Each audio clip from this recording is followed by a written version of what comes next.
เอาพี่น้องเอ้ยกะได้มาเห็นหนุ่มไทยเฮาตั้งใจสร้างสาครอบครัวบ่เตียงคำก็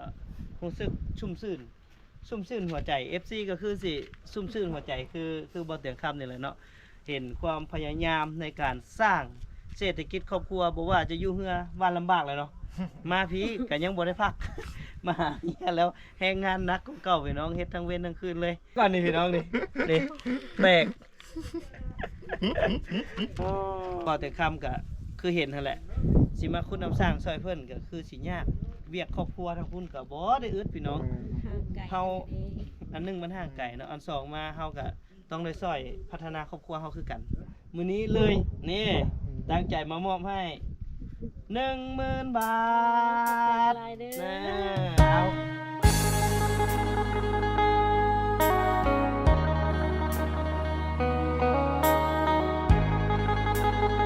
จากที่ไปยายปูยายปลาให้พี่ให้น้องทางพูนแล้วเรียบร้อยแล้วครับเข้ามาเบิ่งหนุ่มไทยครับกำลังสร้างบ้านแปลงเงินเงามาเรื่อยๆดีมายึดก็ไปเรื่อยๆแต่ว่าตัวนี้ที่เป็นตัวสุดท้ายที่ห้าสิจับไว้นะสิจับไว้เอาอะไรได้มดอะไรได้เก็บมดแล้วเก็บไปเลยเนาะโอ้จ้างคนก็บ่เสื้อดอกไปเบิ้งนะไปเบิ้งนะจ้างคนก็บ่เสื้อดอกเบิดแล้วก็ย่านะคะแนนจ้งให้เอาใส่ปองนึงก็พอละมันมีไอ้แนวไอ้นั่นเงาอยู่ได้ข่อยเตรียมมาอยู่แต่ว่าอยู่ในเฮียนเบื่อโจนเลยนะครับปุ้นเหนือเปื้อนเลยแล้วสิก้อบ่ตอมมุ้งแล้วสิก้อหรือว่าจังไดเบิ่งมันบางเทื่อแต่กอหรือบ่กอก็บ่เวียกมันฮ้อนเนาะเฮ็ดระเบียงเอาเนาะเฮ็ดระเบียงเอาก็ได้เทเฮ็ดระเบียงเฮ็ดบ่อนกินเบียร์นานค่อยว่าละเอาชาวน้อยมายิงว้ายเว้าแนวตายแล้วนั่นน่ะเป็นแบบนี้ล่ะข่อยซื้อมาอยู่จุ้ยบักบัดมันไปแล้วไปจานเจาะทะลุจังซี่นะอยู่นั่นจะอยู่นั่นนี่นี่บ่นี่สิเจาะทะลุไฟกับไม้ให้หมดเลยพ่อประมาณ10ปลายนี่แหละ10ปลายให้บุญเอามาให้บุญเอามาเพื่อนี่เอาไปเราเนี่ยเลยนัดจับบังแต่ว่ามันมีตะวันน่ะบ่ไอ้ดอกตัวนี้บ่ฮู้เอาสายเอาไว้ใส่อีกของผมมั้ยบ่มีโอ้ดอกมันเฮามีเนาะนี่ล่ะพ่อแม่บ่จุ่มเรียบประจำวัดเราเลยดอกมันสิว่ายิ่งดอกไปเลยพี่ฮะตามใจเลยได้ตามใจเจ้าเฮือนดอกสวรรค์ครับสะดวกอยู่ใส่ละจัดเลย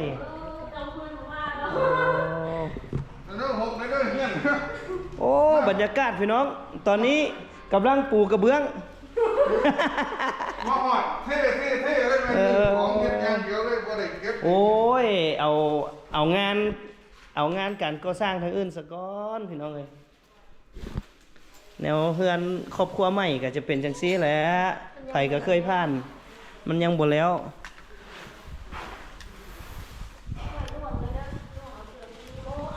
ถ้ามีคนซอยนะถ้ามีคนมาจับซอยแต่ว่าให้เพิ่นเฮ็ดว่าเพิ่นให้เพิ่นซอยให้เพิ่นเป็นแรงงานซอยเป็นบรรยากาศพี่น้องบรรยากาศด้านหลังมื้อใดสิมุ่งทางนี้นี่เดี๋ยวเอาด้านหน้ามาโอ้ยยังหลายเวียกแท้เนาะด้านหลังก็หลายเวียกหลายงานขนาดพี่น้องเอ้ยได้มาแล้วก็บ่ได้อยู่ได้เศร้าหลังจากลงเรือมาแล้วก็บ่ได้อยู่ได้เศร้าเลยเนาะบ่ต้อมก็ได้นี่แหละคนจริงสู้จริงทำจริง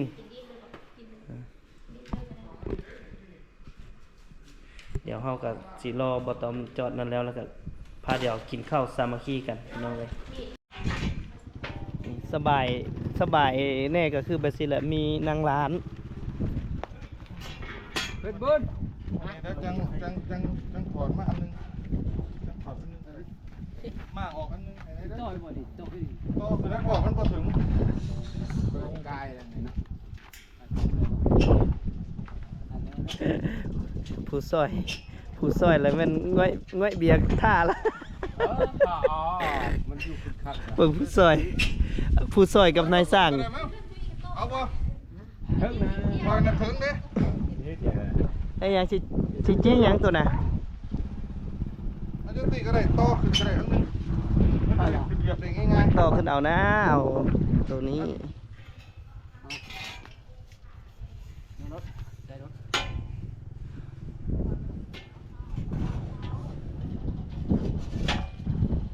เอาละเนี่ยเอาต่อมันใกล้ เพิ่นกำลังจัดมุงหลังคามุงหลังคาหน้าบ้าน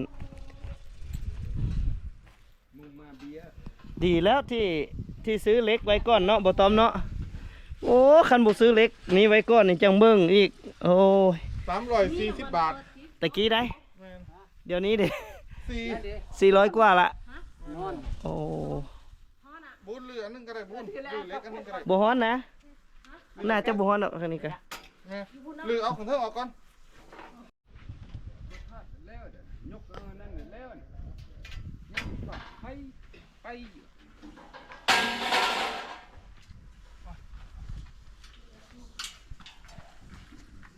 เอียงได้เอียงได้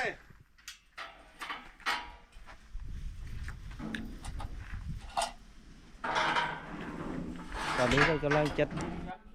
เอาไม่หยังตัวนี้ฮะเครื่องไอ้สังอันนี้ ดูเชื่องภาษาไทยนะแต่ว่าสายเพิ่นตัน เออ เดี๋ยวเราชิมตัดสายมันตันไหม เออพี่น้องขึ้นโครงหลังคาหวังว่ามื้อนี้โคงจะแล้วโครงหลังคาสิมุ่งหยังเกาะ มันสายไทย มุงอันนั้นบ่มุงอลูซิ่งบ่ แม่น โอ้พี่น้องเอ้ย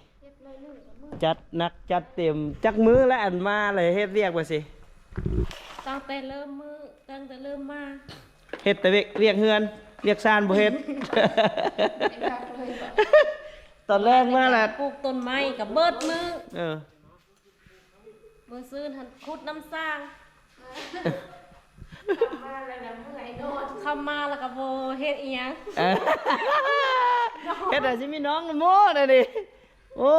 เฮ็ดแต่เวียกแต่งาน น้องข้ามันก็นอนบ่รับเอ้าตัวเองโกนข้าเบิดเดือนแล้ว โอ้คนเมื่อยเนาะคนเมื่อยก็หายใจแห้งบ่แม่นโกนพี่น้องเอ้ยก็ตอนนี้คือเดี๋ยวจะมาเล่าอันนั้นให้ฟังพี่น้องเล่าว่าเรื่องการเฮ็ดทะเบียนสมรสเนาะเอกสารถือว่ายังบ่แล้วพี่น้องก็ยังบ่แล้วคือยังเอกสารของน้องจ้อยที่ยังบ่สำเร็จเพราะว่าต้องได้กะเกี่ยมเอกสารนี่เนาะก็มี FC พี่น้องที่เพิ่นหวังดีเพิ่นก็คอมเมนต์มาบอกเนาะคอมเมนต์มาบอกทีมงานพวกเราว่าในการประกอบการเฮ็ดจดทะเบียนสมรสเนาะทางฝั่งลาวเฮาก็สาวลาวจะเตรียมตัวอย่างแดเนาะจะมีเอกสารอย่างนี้ก็1ก็มีใบรับรองความโสดเนาะแล้วก็ใบเห็นดีจากผู้ปกครองพุ่นเนาะนี่ก็คือสิแม่นใบยังยืนจากผู้ปกครองเนาะแล้วก็ใบแจ้งโทษแล้วก็ใบยังยืนที่อยู่อันนี้ก็บ่ยากพี่น้องใบยังยืนที่อยู่นี่ก็เซ็นนายบ้านเนาะสำหรับใบแจ้งโทษก็ต้องได้ไปศาลประชาชนแขวงขมวนไปเฮ็ดอยู่พุ่นก็บ่เตียงก็ถามน้องจ้อยแล้วว่ายังบ่ทันได้มีเอกสารจำนวนนี้เนาะบ่เตียงก็สิพาเพิ่นเฮ็ดให้มันสำเร็จพี่น้องมื้อนี้มาติดตามการสร้างสาพัฒนาครอบครัวของหนุ่มไทยเฮาหลังจากที่ลงเรือมาแล้วก็บ่ได้หยุดได้ย่อนบ่ได้อยู่ได้เศร้าบ่เฮ็ดอันหนึ่งก็เฮ็ดอันสองแต่อันสามอันสี่บ่เฮ็ดเมียเพิ่นฟ้องมา ก็ย้อนหยังพี่น้องเอ้ยก็ย้อนว่าอยากให้ครอบครัวมีคือบ้านคือเมืองหมู่เนาะก็อยากได้เฮือนได้ซ่านให้มันสำเร็จเสร็จสิ้นให้มันสมบูรณ์ไปเนาะมื้อนี้เบาแต่คำมากะจุดประสงค์แล้วก็จะมามอบเงินให้เพิ่นเพื่อไว้เจาะน้ำบาดาลเพราะว่าเห็นเพิ่นขุดน้ำสร้างพี่น้องเดี๋ยวพาเบาแต่คำพาไปเบิ่งจุดที่เพิ่นขุดน้ำสร้างเนาะเพิ่นขุดน้ำสร้างมา บ่ถึงน้ำพี่น้องเลยใกล้สิถึงแล้วแหละแต่ว่าเจอหินนี่หินประสิทธิ์อันนี้หินประสิทธิ์เลยหินแข็งๆประสิทธิ์เลยนี่หินประสิทธิ์เลยเนาะนี่แหละคือน้ำสร้างเพื่อนที่ขุดเอ้าแล้วมันก็ยังออกบ่อได้บ่ตอม ออกรู้ต้นออกตามนั่นละออกตามสิมันมีน้ำมาละ อยากเห็นเรื่องกระต้องเจาะไปอีกแต่ว่ามันติดหินมาทีนี่ เฮาเอาเครื่องชุนแห้งเจาะบ่ได้บ่ ส่วนคุณแห้งกับหินมันก่อนใหญ่ได้หรอ มันน่าจะซี่บ่ได้เนาะแต่น้ำหัวใสได้พี่น้องเบิ่งไปน้ำที่ซึมออกมาป้อคันได้ลงอีกจักเม็ด2 เม็ดผู้ดีเนาะบ่ตอมเนาะ แม่น เอา เมื่ ก็ อกี้มันกับบ่พ่อหินเนาะตอนแรกพ่อได้ก่อนนั่นน่ะเอาขึ้น อ่ะ นั่น มีก้อนเยอะๆนะเอาขึ้น เอาขึ้นแล้ว เอาขึ้นได้แล้ว เดี๋ยวให้เพิ่นจินี่ก่อนพี่น้องหลังจากนั้นแล้วบ่เตียงคำก็สิได้มอบเงินจำนวนน้อยๆหนึงเพื่ออ่าแบ่งเบาในการเจาะน้ำบาดาลเพิ่นก็ช่วยเหลือซึ่งกันและกันไปพี่น้องเอ้ยเพราะว่าบ่ได้ช่วยเหือช่วยแห้งเลยเด้อเฮ็ดคือสิเฮ็ดบ่เป็นดอก โอ้เก่งอีหลีเพิ่นนี่เป็นเบิดพุ่นน่ะทั้งจิทั้งจอดได้เรื่องเลยพี่น้อง คุณเอานี่มาเห็น ฝากติดตามด้วยพี่น้องเดี๋ยว ก่อน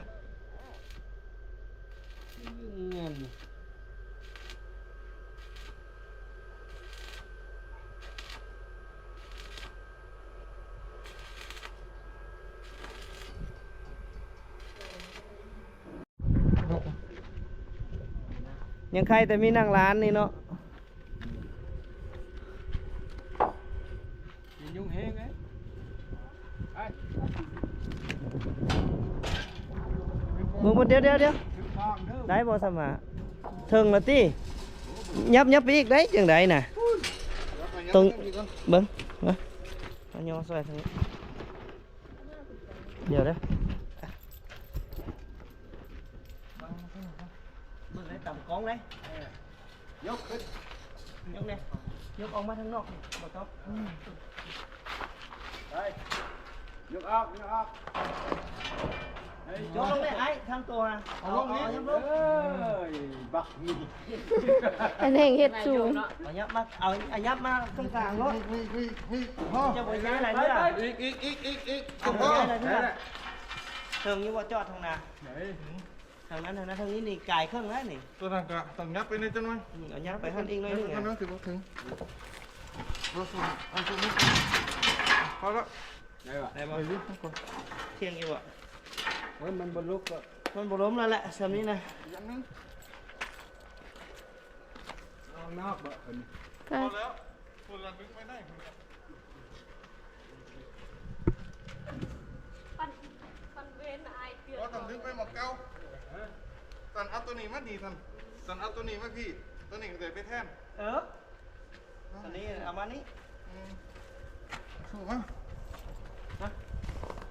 ใครกวนย้ายตอนนั้นไปพี่มันยะอย่านะ เป็นวินเลย บ้า พวกเป็น1 โมงเลยเนาะ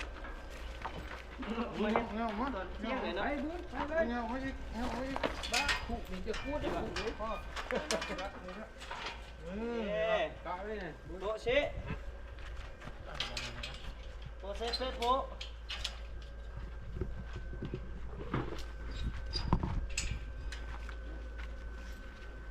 ตอนนี้ขยายมานี่ ถ้าเครื่องที่จะเครื่อง อันนั้นมันบ่ตกบ่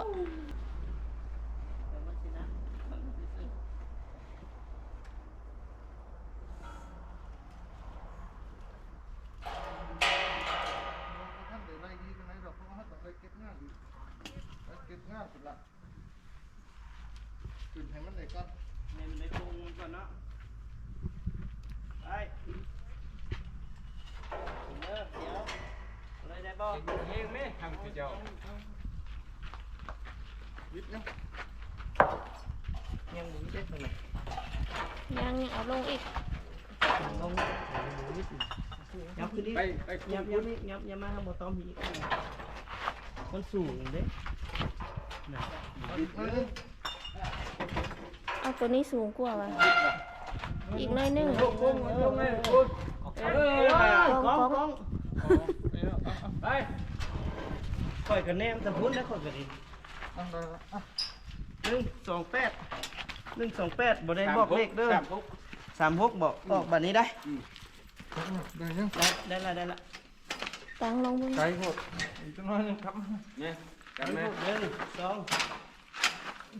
เยอะ มันบ่เพบ่กองหามันต่ำเมื่อกี้นี่ มันบ่เพล อันนี้อีกน้อยนึงเอาขึ้น ลองเบิ่งเด้อจังหน่อย เอาขึ้นห้องพอ ได้บ่ อ๋อนี่ละ โอเค เดี๋ยวผมจะ อ่ะ กล่องอยู่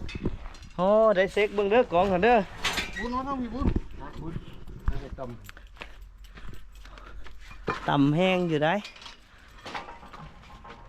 มันบ่เพลล่ะ บ่เพดอกเนาะของแท้ของแท้อันนี้ละของแท้ มีข้าวปอก เอา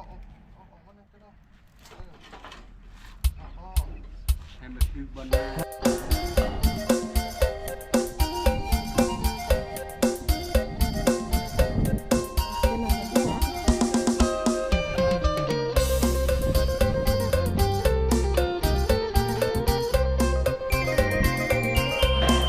คงแล้วเราเฮ็ดแล้วเป็นอย่างที่ว่าแล้ว ได้มาครั้งหนึ่งสาบซึ้งอยู่ในดวงใจ ดินแดนที่งามวิ กล้องวงจ ไล รเปิดหรือวงจ ไป รปิด ได้ไปเป็นตาสอง บรรยากาศพี่น้องก่อนที่พวกเขาจะกินข้าวตอนนี้ก็บ่ต้อมถือว่าลงมาล้างมือเป็นที่เรียบร้อยแล้วพี่น้องเลยงานก็จักสิแล้วบ่แล้วเจอน้ำทิพย์เข้าไปมื้อนี้ก่อน เออ แล้วอยู่แล้วอยู่เนาะบุดเดียวนึงดอกเนาะมีแต่ตีโค้งห้างคือติ เป็นพวกเอง ขึ้นโค้งเฮ้ยบรรยากาศโอ้ยผักอีตู้ก็หลายแท้ๆจักอ้อยจักกล้วย จักหัวเพือกหัวมันมากแตงปลูกกระดักกระดอแต่ปลูกหลายแท้อันนี้ยังบ่ทันได้ปลูกนี่เนาะใช้ไผ่เอามามื้อน่ะซ้ำซะนี้บ่ตัวนี้เด้ตัวนี้เมื่อก่อนเนาะ พอดีกลางโฮมอยู่นี่ เออ แต่ว่ามันไปหาใหม่มา อ๋อผ้านะเนาะไปกินข้าวบัดนี้พี่น้องบรรยากาศนี่อันนี้สร้าง บ่แม่นช่าง บ่ พ่อ ผู้ซอยสร้างใหญ่เลยอยู่พี่อันนั้นผู้ซอยไปบัดนี้ล้างมือไปกินข้าวพี่น้องข้าวเที่ยงอาหารเที่ยงบ่เตรียมซื้อมาแต่หน้าไก่พุ่นเลยพี่น้องเอ้ยสาว3คนอันนี้แหละผู้สาวอันนี้แหละมีลูกแล้ว ผู้สาวคนนั้นแหละลูก3ผู้สาวคนนี้กำลังจ่อ กำลังมี กำลังอยู่เนาะ กำลังสุด กำลังผลิตก็ขออวยพรให้ผลิตติดไวๆจักสิติดอยู่นาดีหรือติดอยู่หนองเฮือเนาะ ทายาทลาวไทยติดอยู่ใส่ก็ได้เนาะแนวใดก็หลาน ต้องงานดีแล้ว นาดีเนาะแนวใดก็หลานเฮานะคันเป็นผู้หญิงเจ้าสิใส่ชื่อนางหยัง ดูค่อยบอก บ่ลูกปลาเจ้าพุ่น แล้วแต่ไอ้ดอมแล้ว สิใส่ชื่อบ่ฟังโขงให้คันเป็นผู้ชาย2ฟังโขงว่าสิผ้าแดงนางไอ อยู่แล้วเนาะ เพิ่นมักขนาดผ้าแดงเอาผ้าด่างไปหยัง นี่พอดังนะ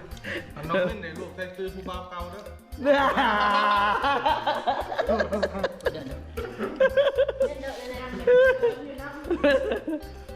ผู้หญิงผู้ชายประกวดละบ่เคย ไปกวด ยังบ่ลุ้นเอาเลยเนาะ ประมาณวันที่เดือนนี้แหละวันที่18ที่15หมอคนนัด อยากได้ผู้หญิงหรือผู้ชาย ผู้หญิง อยากได้ผู้หญิง โดน ขอให้ได้ดังความมุ่งมั่นปรารถนา จ้า เอาผู้หญิงครับอันเด้เพิ่นน่ะก็ได้คิดใส่ตัวเองแล้วเอาผู้ชาย ปะเท่า คุณตาเนาะ เบียร์มาแม่ นี่ไง เอาเบียร์มาหน่อยนะบรรยายให้ป้าให้ลุงหน่อยแม่งูความเลยไหมเอากินข้าวสามัคคีโอ้หลังจากแล้วเวียกแล้วงานกับบ่ทันได้แล้วดอกพี่น้อง แต่ว่าฮอดยามพักผ่อนแล้วกะต้องได้ลงมาพักผ่อนไปได้เมื่อยบ่เคย ยังบ่ทันได้จับอย่างซ้ำมันบ่ โอ้ผู้ซอยเจ้าเก่งทุกคนนะคอยเบิ่งคักละ อันนี้เราพูดว่าเดี๋ยวพูดด้วยเราก็ต้องเรียกว่า มีจุด เราประชาแล้ว บรมาจารย์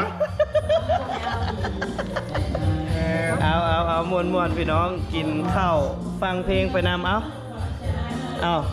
ไอ้ได้ละมาไอ้ตัวนี้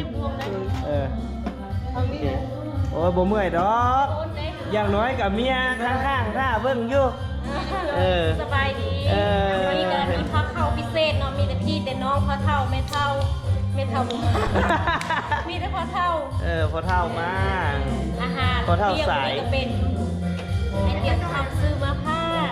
มากินง่ายน้ำกัน ง่ายน้ำกันง่ายน้ำกันนี่ก็เคยหน้าดีนี่ก็ได้ไกลแล้วพี่น้องไกลจะสำเร็จแล้วก็รอติดตามผลงานการสร้างสาพัฒนาครอบครัวของหนุ่มไทยเฮาหลังจากที่กลับลงมาจากเฮือแล้วก็บ่ได้อยู่ได้เศร้าเลยพี่น้องเป็นจังไดคุณน้ำสร้าง พ่อเลยพุดมาไปพ่อหิน เอาเปลี่ยนแผนใหม่ซะเปลี่ยนแผนใหม่เห็นคลิปคุดน้ำสร้างแล้วยังเมื่อยใจอยู่โอ้ยมันพุดติดถึงน้ำนะมาติดถึงน้ำแล้วไหมจะมาพ่อหินโอ้ยกินข้าวทุกคนนะกินมืดได้ดิเอาเลยพ่อเท่าจัดเลยเอาพี่น้องเลยกะได้มาเห็นหนุ่มไทยเขาตั้งใจสร้างสาครอบครัวบ่เตียคำก็รู้สึกชุ่มชื่นหัวใจ FC ก็คือสิชุ่มชื่นหัวใจคือบ่เตียงคำนี่แหละเนาะเห็นความพยายามในการสร้างเศรษฐกิจครอบครัวบ่ว่าจะอยู่เฮือวันลำบากเลยเนาะมาพี่ก็ยังบ่ได้พัก มาเนี่ยแล้วแรงงานหนักของเก่าพี่น้องเฮ็ดทั้งเว้นทั้งคืนเลยจังไดก็เดี๋ยวขอฝากเป็นกำลังใจเนาะคุณน้ำสร้างเป็นจังไดนี่อ้อมแล้วบ่เบิ่งมือก่อนนี่พี่น้องนี่แตกเป็นได้เห็นผัวเฮ็ดนักบ่สิอิตนบ่หรือว่าจังไดอิตนแต่ว่าเฮ็ดจังได๋ล่ะเฮาแบบกำลังมาสร้างนับหนึ่งใหม่เด้เฮ็ดจังได๋ซะเฮายังบ่มีเนาะสู้ๆเมียก็ให้แต่ได้กำลังใจหั่นแหละว่าสิเฮ็ดซอยก็ซอยบางอันบางอย่างได้แต่หิวแต่หยังเนาะคันว่าเฮ็ดอันน้ำสร้างพ่อแล้วบ่น้ำสร้างนี่หรือยังสิสืบต่อต้องหาวิธีเจาะกันแล้วเจาะเนาะไว้เจาะอะไรมันเป็นหินจังใดก็อย่าเอากันซั้นแล้วก็ฮู้วิธีแล้วพี่น้องก็ฝากติดตามเลยพี่น้องเอ้ยเบิ่งครอบครัวสาวลาวบ่ไทยโดยเฉพาะน้องจ้อยครับบ่ต้อมในการสร้างสรรค์ชีวิตครอบครัวของเพิ่นในนี้บ่เตียงคำก็ในนามคันสิว่านี่กับซ้ำไอ้น้องหั่นน่ะพี่น้องซ้ำไอ้น้องกันฮักเพลงแบบอ้ายแบบน้องไปคุณกินปลามาพี่กินข้าวมีหยังก็เล็กๆน้อยๆซอยกันได้ก็ซอยบ่แต่คำก็คือเห็นนั่นแหละสิมาคุณน้ำสร้างซอยเพิ่นก็คือสิยากเวียกครอบครัวทั้งพุ่นก็บ่ได้อึดพี่น้องเฮาอันนึงมันห่างไกลเนาะอันสองมาเฮาก็ต้องได้ซอยพัฒนาครอบครัวเฮาคือกันว่าซี่นะคือตัวใดที่ว่าสู้เบิ่งแย่งกันได้ส่ำใดเฮาก็มาเบิ่งแย่งกันมื้อนี้นี่มาให้กำลังใจอย่างนึงเซอร์ไพรส์สิมาซอยเจาะน้ำบาดาล แต่ว่ายศห้ามคิดคือบ่ได้ซอยเบิดบอกได้เลยว่ากำลังซ้ำใดก็ช่วยกันได้ซ้ำนั้นเนาะมื้อนี้เลยนี่ตั้งใจมามอบให้ 10,000 บาทเอามาซอยน้องจ้อยกับหนุ่มไทยเฮาในการเจาะน้ำบาดาลให้มันสำเร็จเท่าไหร่น้องถามฮะ 22,000เนาะไอ้ให้ไปแล้ว 10,000แสดงว่ายังขาดอีก12,000กะสู้ต่อไปอยากซอยน้องจ้อยแล้วก็บ่ต้อมในการสร้างสรรค์พัฒนาครอบครัวก็ยินดีบ่รังเกียจเด้อพี่น้องบ่ถือว่าเป็นการดูถูกกันแต่เป็นน้ำจิตน้ำใจเล็กน้อยก็บ่เป็นหยังแต่ว่าถ้าบ่มีก็ซอยกำลังใจในการคอมเมนต์ติดตาม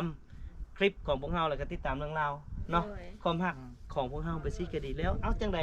ให้บ่ต้อมกับน้องจ้อยอวยพรแล้วก็วางแผนชีวิตต่อไปกับ FC แท้เฮาเด้ขออวยพร FC ทุกๆคนนะครับให้สุขภาพร่างกายแข็งแรงแล้วก็ติดตามสาราบอไทยนี่ไปเรื่อยๆนะครับผมก็บอกว่าค่อยกินอย่างเดียวติดตามช่องแน่ก็นี่แหละพี่น้องบ่แม่นคอนเทนต์แหละพี่น้องเรื่องราวลักๆที่นำเสนอ สาวลาวบ่ไทยก็ติดตามได้ที่อยากรู้ทุกเรื่องทุกราวต้องเตียงคำหน้าไก่พี่น้องช่องเดียวเท่านั้นที่นำเสนอแบบรายละเอียดเก็บทุกเรื่องมีเรื่องใดที่ท่านยังบ่ฮู้บ่เตียงค้นให้หมด ความจริงที่มีอยู่ในนี้บีบคั้นค้นออกมาให้พี่ให้น้องได้ติดตามได้รับชมไปเรื่อยๆครับ เจ้าพร้าวน้องยังไม่ได้อวยพรให้อายถือ อะไรสิปิดคลิปเลยนี่ อันนี้เนาะน้องกราบขอบคุณและผู้ใหญ่ใจดี อันนี้ของไอเตียงข้ามเนาะอันนี้ผู้ใหญ่นี่แหละที่ดีที่สุดสำหรับน้องแล้วก็ขออวยพรให้ครอบครัวของอายทั้งสองแล้วก็อ้นไอเตียงขอให้สุขภาพแข็งแรงขอให้ร่ำให้รวยไปทางใดก็มีแต่คนฮักคนหอมขอให้ไปทางใดก็มีแต่คนอุปถัมภ์ค้ำสู้บอกว่าเว้ากับไผกับศัตรูก็ขอให้เป็นมิตรเด้อบัดนี้หั่นนะขอให้ไปเนื้อลงใต้ก็ขอให้มีเงินไหลน้องทองไหลมาครอบมกครอบใจครอบครัวของอาย เงินบาทไหลมาเงินดอลลาร์ไหลเข้า เละ เอาจากที่กะ ขอมกขอบใจ FC ทุกคนขอมกขอบใจผู้ใหญ่ใจดีทุกคนที่ติดตามไอเตียงคำคลิปไอเตียงคำคลิปน้องแต่ว่าไอเตียงคำเป็นคนนำเสนอถ่ายทอดเนาะก็ให้ฮู้เรื่องราวแบบเป็นมาจังใดบ่าวไทยจังซันจังซี่เนาะก็มีแต่ไอเตียงคำอันนี้แหละเป็นผู้ใหญ่ใจดีของน้องน้องกับขอมกขอบใจหลาย มักโมหาขั้นเป็นแต่จ้องให้กิน มัก ตาย แต แล้ว งมักแตงคือเดียวปลูกแล้วให้งัวให้ควายกินบัดพี่น้องเอาบ่ท่านได้กินจากนั้นก็อยากฝาก FC ทุกท่านเข้ามาติดตามรับชมติดตามต่อไปพี่น้องยังหลายเรื่องราวที่เบาแต่คำจะนำเสนอเกี่ยวกับครอบครัวนี้โดยเฉพาะแม่นการทำทะเบียนสมรสเนาะ การทำทะเบียนสมรสของพวกเฮานี่ก็ถามว่ายากบ่ถ้าเอกสารครบบ่ยากพี่น้องแต่มันยากอยู่บ่อนว่าเฮายังบ่ทันได้มีพื้นฐาน ๆแมน ยังบ่ฮู้หยังเลยหันนะคือเฮาก็ต้องได้ไปเฮ็ดเทื่อละอันมันก็เลยคือยากเนาะแต่ถ้าเฮาฮู้แล้วเฮาเฮ็ดแล้วมันบ่มีหยังยากพี่น้องเอกสารที่น้องจ้อยต้องเตรียมมีอยู่4อย่างเนาะนั่นก็คือใบยังยืนที่อยู่นี่เฮ็ดจากบ้านใบแจ้งโทษเฮ็ดจากศาลเนาะแล้วก็ใบยังยืนความเป็นโสดแล้วก็ใบยังยืนความเห็นดีจากพ่อแม่พี่น้องอันนี้ก็คือจบหลังจากนั้นก็ต้องไปไทยเนาะไปไทยแล้วก็ต้องได้เข้าสถานทูต แปลท่านถูก แต่ให้ไวบ่มันก็ไวบ่ได้ดอกพี่น้องมันต้องค่อยไปตามทีละสเต็ปแต่ละบอดก็บ่ได้ว่าอยู่ใกล้กันเนาะส่วนใหญ่แล้วค่าใช้จ่ายจะอยู่ที่การเดินทางการกินการอยู่เนาะอันนี้ก็ฝากติดตามต่อไปว่าสาวลาวบ่าวไทยจะจดทะเบียนสมรสได้ไวส่ำใดและจะมีค่าใช้จ่ายอย่างแน่อันนี้ติดตามตอนต่อไปเนาะสำหรับ EP นี้มาเท่านี้2ครอบครัวพวกเราขอลาท่านผู้ชมก่อนพบกันใหม่คลิปหน้าขอบใจ